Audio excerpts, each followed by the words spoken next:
एक दो छंद आपको सुना देता हूँ और फिर जैसा शंभू ने कहा है हमारे भोलेनाथ ने, एक आध मन करेगा तो कुछ गजल भी सुना दूंगा। कि विद्यापति के पदों में खूब है श्रृंगार रस, गुरुजी पढ़ा रहे थे एमए वाली क्लास में। राधा तन पर छाई पड़ी जब शाम की, तो सांस में भी सांस घुली प्रेम रस रास में, सांस में भी सांस घुली प्रेम रस रास में। एक बार मिलकर, सांस में भी सांस घुली प्रेम रस रास में, सांस में भी सांस घुली प्रेम रस रास में। पद को पढ़ा के रास्ते से गुजरे गुरुजी, ओ पद को पढ़ा के रास्ते से गुजरे गुरुजी, एक छोरा छोरी बैठे देखे पास पास। आनंद अगली पंक्ति का आप भरपूर लें कि पद को पढ़ा के रास्ते से गुजरे गुरुजी, एक छोरा छोरी बैठे देखे पास पास में। छोरा बोला क्लास में ये समझ ही ना पद भाव, इसीलिए समझा रहा हूँ इस घास में, समझा रहा हूँ इस घास में, इसीलिए समझा रहा हूँ इस घास में, इसीलिए समझा रहा हूँ इस घास में। एक और बिल्कुल ताजा छंद सुनिएगा, मेरे मंच के साथियों ने भी नहीं सुना है, विजय ने भी नहीं सुना है। वो कालखंड आप सब जानते हैं जिसमें घोर श्रृंगार की कविताएं लिखी गई। नहीं पराग नहीं मधुर मधु नहीं विकास यही काल, अली कली ही सो बंधियो आगे कौन आवाज, बिहारी सत्सई लिखी गई, उसको रीतिकाल कहा जाता है। तो देखिए, चूंकि यहाँ सब आप जुड़े हुए लोग बैठे हैं, मैंने इस शब्द का और उस कालखंड का किस ढंग से प्रयोग किया कि भारत की हालत बिगाड़ी पॉपुलेशन ने, इसे रुकवाने का प्रबंध कर दीजिए। इलू इलू जुम्मा जुम्मा सर का के खटिया को गाए जाने वाले गाने बंद कर दीजिए, गाए जाने वाले गाने बंद कर दीजिए, गाए जाने वाले गाने बंद कर दीजिए, गाए जाने वाले गाने बंद कर दीजिए। कामदेव की जो पूरी आरती उतारते हैं, कामदेव की जो पूरी आरती उतारते हैं, बंद ऐसे श्रृंगारिक छंद कर दीजिए। बाढ़ पॉपुलेशन की रोकना जो चाहते हो, रीतिकाल को पढ़ाना बंद कर, रीतिकाल को पढ़ाना बंद कर दीजिए। अब गुरुजी ने कहा यार विलक्षण बच्चा है, रीतिकाल को भी पढ़ाना बंद कर दे तो क्या पढ़ोगे। तो देखिए उसने क्या कहा और क्यों कहा। ये बिल्कुल पढ़ता नहीं हूँ कभी, आज बहुत दिनों बाद कि वीर रस में हमारा मन ज्यादा रम रहा, आशा है गुरुजी आप मन से पढ़ाएंगे। श्याम नारायण पांडेय और दिनकर की परंपरा में हम नाम को लिखाएंगे। नाम ना लिखा पाए तो इतना तो है जरूरी, पढ़कर वीर रस वीरता दिखाएंगे। यूनियन के चुनाव होंगे जब कॉलेज में, खोपड़ा विरोधियों का फोड़ कर आएंगे, विरोधियों का फोड़ कर आएंगे, खोपड़ा विरोधियों का फोड़ कर आएंगे, खोपड़ा विरोधियों का। और ये भी बात चल रही थी, हमारे लॉकडाउन का जिक्र किया। देखिए लॉकडाउन में कवियों की क्या हालत थी, सब पर अलग अलग प्रभाव पड़ा। कवियों पर इस लॉकडाउन का क्या प्रभाव पड़ा कि कुछ घबरा रहे थे, कुछ गीत गा रहे थे, कवियों के यहाँ जाने कितने धड़े हुए। खाली पीली बैठ कर मोबाइल चैट कर, कोई मुर्दे उखाड़ रहा था गड़े हुए। और एक छंद और सुनाता हूँ, इसी श्रृंखला में जुड़ा हुआ है कि कविता की गठरी उठाए हम घूमते थे, हीरो बने फिरते थे नगर नगर के। कितनी ही मालाओं ने हमें माला माल किया, कितने मुकुट शुभाशीष बने सर के, कितने मुकुट शुभाशीष बने। तालियां थोड़ी सी बजा दे, सांस भी लेना पड़ रहा है और माइक की भी सपोर्ट करना। कितने मुकुट शुभाशीष बने सर के, कविता की गठरी उठाए हम घूमते थे, हीरो बने फिरते थे नगर नगर के। कितनी ही मालाओं ने हमें माला माल किया। मैंने कहा लड़की वड़की कोई नहीं थी, हाफ पैंट बनियान में सिगरेट पीता हुआ एक लड़का जा रहा था। बोले वो ही तो मेरी लड़की थी। मैंने कहा आप उसके बाप हैं क्या? बोले शट अप, मैं उसकी माँ हूं। तो लड़के लड़की की बात छोड़ दो, माँ बाप तक का पता नहीं लग रहा है। ऐसी स्थिति में भी आप कविताओं का आनंद ले रहे हैं। चलिए एक छंद और सुनाता हूं, अचानक याद आ गया। देखिए राजनीति में कई बार कैसे कैसे वायदे किए जाते हैं। इन भैया को समर्पित करता हूं मैं, इनको देख के याद आ गया कि नेताजी ने वोटरों से कहा यदि चाहोगे तो वाईफाई सभी को फ्री में दिलवाऊंगा। समझ गए ना? नारा था कि वाईफाई सबको मिलेगा। मैंने कहा जी ये तो बहुत कुछ ज्यादा ही सफल हो गया। तो उन्होंने कहा कुछ ज्यादा ही सफल हुआ, हमने कहा कि यदि हमने इलेक्शन जीत लिया तो 15 दिन में वाईफाई, 15 दिन में वाईफाई, 15 दिन में वाइफ। बच्चों ने समझा 15 दिन में वाइफ दिलवाने का प्रोग्राम है, तो इन्हें जिता दो। थोड़ी सी बजा दें तालियां। सुना रहा हूं कि नेताजी ने वोटरों से कहा यदि चाहोगे तो वाईफाई सभी को फ्री में दिलवाऊंगा, सातों सागरों का जल बाल्टी में भर लूंगा, सूरज को उत्तर दिशा में छिपवाऊंगा। एक एक पंक्ति में असंभव काम है, छिप नहीं सकता, पर ये छिपवा सकते हैं। सूरज को उत्तर दिशा में छिपवाऊंगा, जहां भी कहोगे वहां बाढ़ को मैं भेज दूंगा, कि जहां भी कहोगे वहां बाढ़ को मैं भेज दूंगा, जहां भी कहोगे वहां सूखा पड़वाऊंगा, एक बार बस जरा जीत मुझे दिलवा दो, गंजों के सिरों पे भी मैं बाल उगवाऊंगा, गंजों के सिरों पे भी मैं। तो उन्होंने कहा कि असंभव काम को भी हम संभव कर सकते हैं। कुछ मुक्तक सुनिएगा दोस्तों। मैंने कहा कि बहुत सारे रंगों में मैंने कविताएं लिखी, मैं थोड़ा सा तेवर बदल कर बोलता हूं और ये कहता हूं कि मैंने ये भी लिखा था कि जाने कितने अनुभवों का है यही बस सार अंतिम। बहुत जुड़कर सुनिएगा, यहां से मैं कैसेट की बी साइड आपको सुना रहा हूं कि जाने कितने अनुभवों का है यही बस सार अंतिम, तोड़ना मत मन के रिश्तों का कभी भी तार अंतिम, जिंदगी की उलझनों से जूझ के जाना ये मैंने, ना कोई भी जीत अंतिम ना कोई भी हार अंतिम, ना कोई भी जीत अंतिम ना कोई भी हार अंतिम। और विजय मैं सच बताता हूं, एक कार्यक्रम होता है graphic era deemed university Dehradun में, ये शंभू मेरे साथ गया है वहां और ऑनलाइन किया था इस बार। वहां के जो कुलपति हैं कमल घनश्याला जी, उन्होंने ये मुक्तक यूनिवर्सिटी में 100 से अधिक स्थानों पर बोर्ड पर मेरे नाम के साथ लगवाया। मैंने जब ये सुनाया था तो उन्होंने कहा कि प्रवीण भाई ये पंक्ति हर बच्चे को याद होनी चाहिए, क्योंकि बड़ा दबाव है, अपने अपने घरों से बड़ी बड़ी सफलताओं के लिए सब निकले हैं, लेकिन सफलता सबको नहीं मिलेगी, लेकिन मिलेगी बस ये याद रखना है, जाने कितने अनुभवों को, जाने कितनी मुश्किलों से जूझ के जाना ये मैंने, ना कोई भी जीत अंतिम ना कोई भी हार अंतिम। कई बार ये कहा जाता है, एक प्रश्न का लगातार हम सामना करते हैं, ये सब कवि सम्मेलन के लोग हम सब मुस्कुराहटे बांटते हैं, अच्छा खासा पैसा भी कई बार मिल जाता है। पत्रकार प्रश्न करते हैं इन कविताओं का कोई प्रभाव पड़ता है किसी पर पड़ा है, या बस ये कविता हो गई और प्रोग्राम हो गया बात खत्म। दोस्तों मैं ये मानता हूं कि 1% नहीं 100% प्रभाव पड़ता है, 100% पड़ता है, बशर्ते कि कहने वाला उसे होठों से नहीं यहां से कहे और सुनने वाला उसे यहां से नहीं यहां से सुने, तो फर्क पड़ता है। 4 पंक्तियां मेरे जीवन में बड़ा परिवर्तन हुआ कमल, ये सच्ची घटना है। मैंने कल किसनी में मैं था, जिस कवि की पंक्तियां हैं उसके शहर में था और मैंने वहां भी दोहराई। मेरे बड़े भाई निर्दोष शर्मा साहित्य प्रेमी मंडल के कोषाध्यक्ष यहाँ बैठे हैं और वो जानते हैं मेरी जिंदगी को, मेरी जिंदगी के सारे पन्ने उनके पलटे हुए हैं। मैं आपसे कुछ समय पहले घर से निकलता था, सुबह कई बार शताब्दी पकड़नी है, फ्लाइट पकड़नी है, तो अपनी पत्नी को बोलकर आता था, वो मुझे तीसरी मंजिल पर रहता हूं नीचे छोड़ के जाती थी। लेकिन ये 4 पंक्तियां मैंने सुनी और मेरी जिंदगी में भी एक बदलाव आया। बलराम श्रीवास्तव ने कहा कि मां भारती के संस्मरण भूल गए हैं, मूल्यों का हो रहा है चरण भूल गए हैं, घर से चले तो प्रिय के मुख को चूम लिया पर छूने को अपनी माँ के चरण भूल गए हैं, छूने को अपनी माँ के चरण भूल गए हैं। तो मैं सच बताता हूँ 8-10 वर्ष पहले ये पंक्ति सुनी थी मैंने, उस दिन के बाद से नियम बना लिया कि कवि सम्मेलन की यात्रा पर जाऊंगा तो पिताजी जब तक थे उनको या माँ जब तक थी उनको बताकर जाऊंगा कि मैं प्रोग्राम में जा रहा हूँ, चाहे सुबह के 4 बजे दरवाजा खटखटा कर बोलो। तो मुझे लगता है ये कविता का प्रभाव है। 4 पंक्तियां सुनिएगा, मेरी खुद की हैं। जीवन कैसे अच्छा हो सकता है, समाज कैसे अच्छा हो सकता है, क्या हो सकता है, बस ये है कि हम शब्दों को दिल में उतारें।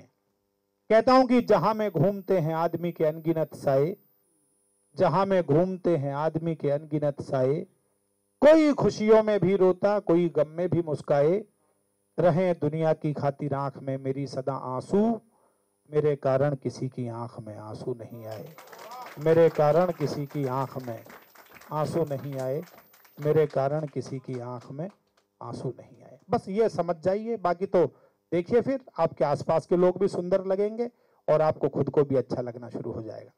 अंतिम एक रचना सुना देता हूं, अभी इसने भोलेनाथ ने कहा कि ये भैया थके हुए हैं, ये मोहब्बत से भैया बोलता है मुझे, लेकिन मैं थकता नहीं हूं मैं थकता नहीं हूं, मुझे ऊर्जा मिलती है। थकान तो तब होनी चाहिए दोस्तों जब कोई काम नहीं है। यदि कोई अच्छा मिशन है तो आपकी यात्रा तो फिर उसमें ऊर्जा देती है। और सुनिएगा, मेरा एक गजल का मुखड़ा इन दिनों बड़ा लोकप्रिय हो गया। ये मुझे भेजा किसी ने, अमिताभ बच्चन ने ट्वीट किया अपने ट्विटर पर, मुरारी बापू ने बहुत सारी कथाओं में कोट किया। अभी मेरे मोबाइल में ही पड़ा हुआ है, वो गौरव कृष्ण जी जो कथावाचक हैं, उन्होंने भी अभी किसी कथा में सुनाया।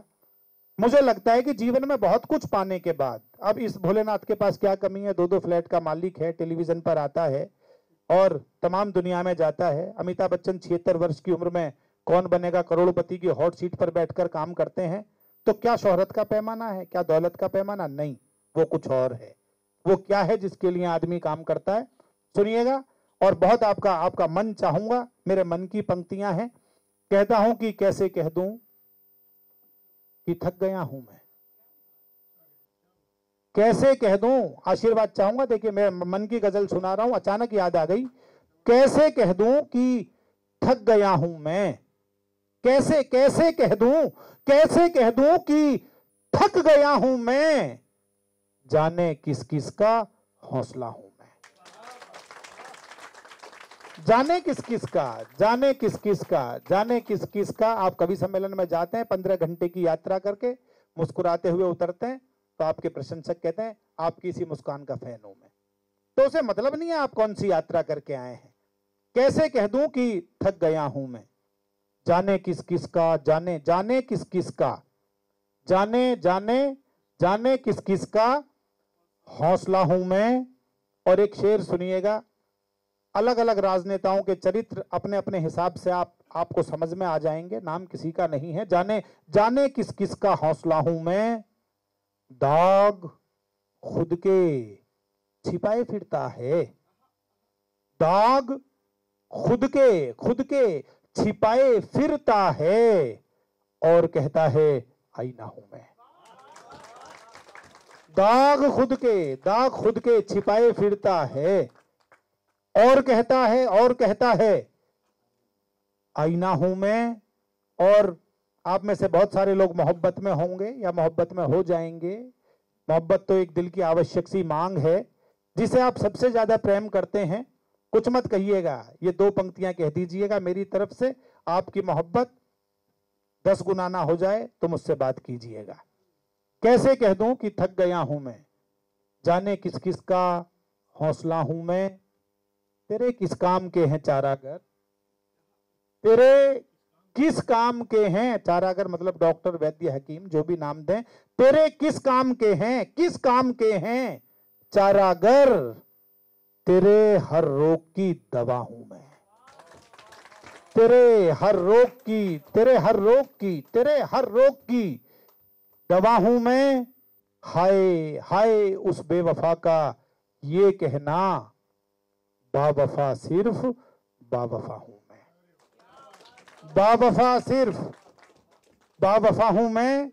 और एक शेर में शंभू के नाम करता हूं कि मुझसे गम दूर दूर रहते हैं, मुझसे गम दूर रहते हैं, जानते हैं कि कह कहां हूं मैं, जानते हैं। थोड़ी सी तालियां ज्यादा बजा दीजिए। मैंने कहा कि मुस्कुराहट आप रखिएगा तो बहुत सारे गम चले जाएंगे। मुझसे गम दूर दूर रहते हैं, जानते हैं कि कह कहां हूं मैं। और फिर मेरी पसंद का शेर सुनिएगा आप। मैं इधर विजय की तरफ इशारा कर दूं तो ये इनके लिए हो जाएगा, पद्मिनी की तरफ इशारा कर दूं तो इनके लिए हो जाएगा, और ऊपर इशारा कर दूं तो ईश्वर, अल्लाह, गॉड, यीशु, नानक, जो भी नाम दें आप उसे सुनिएगा। जिसे आप प्यार करते हैं, जिसे भी आप प्यार करते हैं, माँ पिता, कुछ भी कहिएगा। कैसे कह दूं कि थक गया हूं मैं, जाने जाने किस किस का, जाने किस किस का, जाने जाने किस किस का हौसला हूं मैं। तू मेरी रूह में समाया है, तू मेरी रूह में समाया है, सबसे कह दे तेरा पता हूं मैं। सबसे कह दे, सबसे कह दे, सबसे कह दे। विजय से पूछिए कि कहां रहते हो, तो इन्हें बता देना चाहिए कि प्रवीण शुक्ल के यहाँ खिड़की खोलो, उस डाक खाने में रहता हूं। सबसे कह दे, सबसे कह दे तेरा पता हूं मैं। और अंतिम शेर सुनिएगा कि तुझको मंजिल मुझी से मिलनी है, तुझको मंजिल मुझी से मिलनी है, तेरी मंजिल का रास्ता हूं मैं, तेरी मंजिल का रास्ता हूं मैं। कैसे कह दूं कि थक गया हूं मैं, जाने किस किस का हौसला हूं मैं। आप इजाजत दें तो एक छोटी सी रचना और सुना दूं आपको, तो इजाजत तो दी जाती है। सुनिए, इसी तेवर की एक रचना और सुनाता हूं, मुझे बहुत पसंद है, मेरी प्रिय रचना है। सीधे सीधे सुनाता हूं, अब भी अनुवाद नहीं करूंगा, आप समझेंगे केवल। कभी कभी की बात नहीं है, मेरे संग अक्सर चलता है। जो लोग बहुत दूर दूर से हैं दिल्ली में, घर से दूर किसी भी मिशन के कारण, उनके साथ ये होता होगा कि कमल लखनऊ अपने साथ लेकर घूमता नहीं घूमता है। कभी कभी की बात नहीं है, मेरे संग अक्सर चलता है। घर से बाहर रहता हूं तो मेरे भीतर घर चलता है। घर से बाहर रहता हूं तो मेरे भीतर घर चलता है। और मेरे उस्ताद मोहतरम ने कहा कि प्रवीण, ये जो तुमने काफिये का प्रयोग किया कुछ अलग ढंग से हुआ है, कदम नहीं देखना, कि जब भी तन्हाई में मेरे संग उसकी यादें रहती हैं। जब भी तन्हाई में मेरे संग उसकी यादें रहती हैं। चांद सितारे आगे पीछे, कदमों में अंबर चलता है।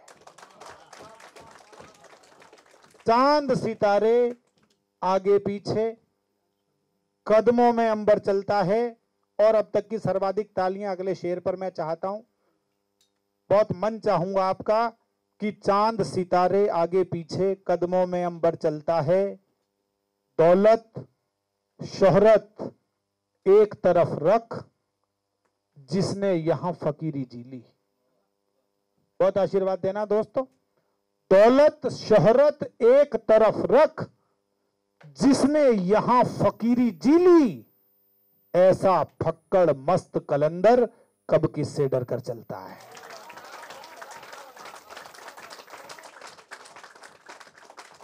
इन दो लालचों को अपने दिमाग से उतारकर एक कोने में गठरी बनाकर रख दीजिए, आपसे बड़ा राजा कोई नहीं है।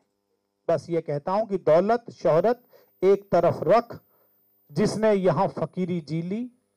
ऐसा फक्कड़ मस्त कलंदर कब किससे डर कर चलता है। मानवता के लिए जिए जो गांधी गौतम ईसा बनकर, उनके संदेशों के पीछे एक पूरा लश्कर चलता है। उनके संदेशों के पीछे एक पूरा लश्कर चलता है। और फिर शेर सुनिएगा कि काम करोगे अगर अदब में, तुमको सदियां याद रखेंगी। आज 500 वर्ष बाद तुलसी की पुस्तक लेकर 24-24 घंटे तक लोग उसका पाठ कर रहे हैं। आज गालिब कबीर, कितने इनके बाप दादाओं के नाम पता है, कितनी करोड़ की प्रॉपर्टी छोड़कर गए वो, लेकिन नहीं, वो लिटरेचर के रूप में जिंदा है। इसलिए कहना चाहता हूं कि काम करोगे अगर अदब में, काम करोगे अगर अदब से, तुमको सदियां याद रखेंगी। बेअदबी से 7 पीढ़ियों तक कब किसका जर चलता है। बेअदबी से 7 पीढ़ियों तक कब किसका जर चलता है। और अंतिम 2 शेर सुन लीजिए कि जिसने मेरे मुंह पर मेरी तारीफों के पुल बांधे हैं। कुछ चेहरे आपको आसपास दिख जाएंगे, आपके जिंदगी के आसपास, जिसने मेरे मुंह पर मेरी तारीफों के पुल बांधे हैं। जरा पीठ फिरते ही उसका पीछे से खंजर चलता है। जरा पीठ फिरते ही उसका पीछे से खंजर चलता है। कभी कभी की बात नहीं है, मेरे संग अक्सर चलता है। और अंतिम शेर सुनिएगा, शायद इस शेर को कहने के लिए मैंने अब तक का काव्य पाठ किया। मुझे लगता है कि मैं रहूंगा या नहीं रहूंगा जब इस धरती पर, लेकिन ये मेरी 2 पंक्तियां जिंदा रहेंगी। मैं पूरे मंच को, डाइस को, आपकी संस्था को, साहित्य संस्कृति को, आप सबको सौंपता हूं और आपकी मोहब्बतों के साथ विदा चाहूंगा। विजय इसी प्रकार इस मिशन को आगे बढ़ाता रहे। अंतिम पंक्ति सुन लीजिएगा। कभी कभी की बात नहीं है, मेरे संग अक्सर चलता है, घर से बाहर रहता हूं तो मेरे भीतर घर चलता है, दौलत और ताकत के दम पर। खुद को खुदा समझ बैठे जो दौलत, बहुत बहुत आशीर्वाद चाहूंगा दोस्तों।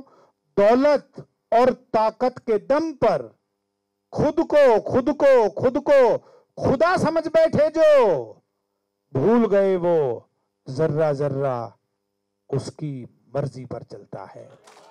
कभी कभी की बात नहीं है, मेरे संग अक्सर चलता है, घर से बाहर रहता हूं तो मेरे भीतर घर चलता है।